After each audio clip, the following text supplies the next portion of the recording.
Alright, what's going on everyone out there on YouTube, NES Ruler, and welcome to a brand new review. And this time we'll be checking out a film that was sent to me to review by Artsploitation Films, and it is a film titled The Perfect Husband.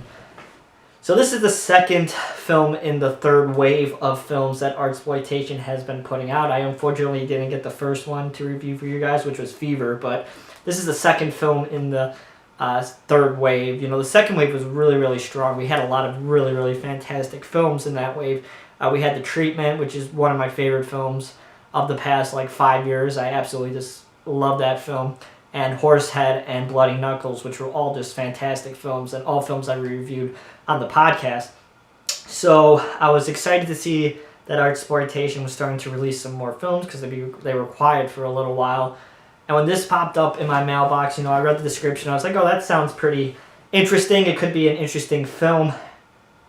But in my opinion, I feel like the film falls short on a whole bunch of different kind of traits. I know some people are going to like this one, but for me, I really didn't like it. For the first place, the first 55 minutes of the film is complete filler. There's nothing really going on. We just follow our main characters, Viola and Nicola, as they head to a cabin for a weekend after a unfortunate miscarriage happens that screws Viola's mind up. So for the first 55 minutes, we learn that, and then they go to this cabin and they do things, and we watch. There's nothing really going on, nothing that really involves the plot at all. It's basically just watching them, try to get over this miscarriage. And it's really boring, I have to say. I know some people may find it interesting, but I was just extremely bored for the first 55 minutes of the film because nothing was really happening. We really didn't get into the mind of Viola that much. We see that she's a little bit crazy from what happened, and Nicola trying to comfort her about the miscarriage. But besides that, there isn't really anything going on.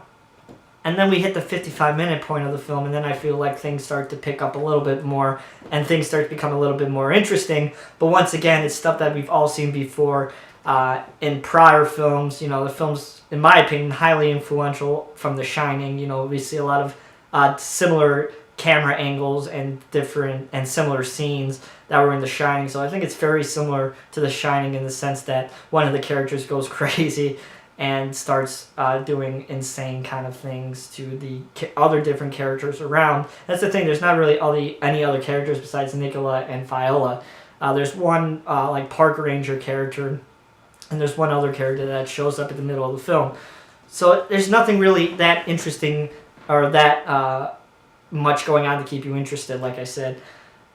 But, the last half hour of the film does some cool things. There's some pretty okay gore and some iffy CGI gore as well. But mainly, it's pretty good gore. And then the ending reveal is just to me. I really didn't feel like it was oh, I didn't see that coming. I saw it coming since the first 5 minutes of the film. And even during the change of mood at the 55-minute mark, I totally knew what was going on the entire time. Wasn't a shocker to me whatsoever. It's oh, I've seen that before. I wish the film just had a little bit more character development and something more to keep me interested in the narrative, because like I said, I was really just, this one didn't really do it for me. And I don't want to bash the film too bad because it's a well-made film. The lighting's really well done and the cinematography is well done, but the narrative just isn't there for me. So, unfortunately, I can't recommend this one, but a lot of the other Artsploitation films, are really good. So I hope from this point forward we start to see some more of those films that I really enjoy. But unfortunately, this one isn't one that I enjoy. It's basically just people talking in the middle of the woods about their problems, and nothing really goes on until the last half hour, where it's already too late at that point. So it's unfortunate. Like I said, some people may like the film, some people may like the characters. I know somebody on the podcast page said that they like the characters. I unfortunately did not like the characters. I found them flat and boring and uninteresting. So, it is what it is. I like to try and see one good thing in every film that I review, and I have to say, it has good cinematography, and the last half hour is trying to be interesting more than the first 2/3 of the film. So, that is it. that is my review of The Perfect Husband. This release is good. The transfer is good. There's some times where it seems like it's a little bit out of focus. I don't know if that was the cinematographer's fault or is that just a release problem. But that's iffy. And then the film's from Italy, but it's shot in English. I haven't seen that very often, and it's not dubbed. I paid attention to the characters' lips very, very closely, and the only part that seemed dubbed to me was at the end of the film when one of the main characters were talking. But I don't think it's dubbed.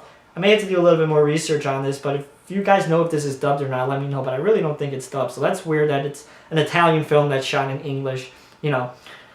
And then we have some features. We have a short film from the director, and then we have a behind the scenes and some trailers from Artsploitation, other films. But the behind the scenes, it's interesting, you know. It's your typical behind the scenes featurette.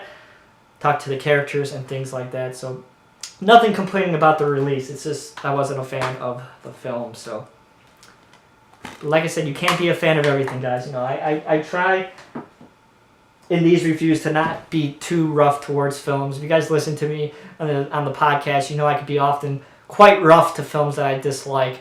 But on here, you know, I try to give them a fair shot. I try to be a little bit less mean towards films that I don't like. But, you know, I just can't recommend that one. So thank you again, everybody, for watching. If you guys like this video, please give it a thumbs up. And so as you follow me on Twitter at twitter.com/NESruler22. I'll talk to you guys soon with another review. See you guys.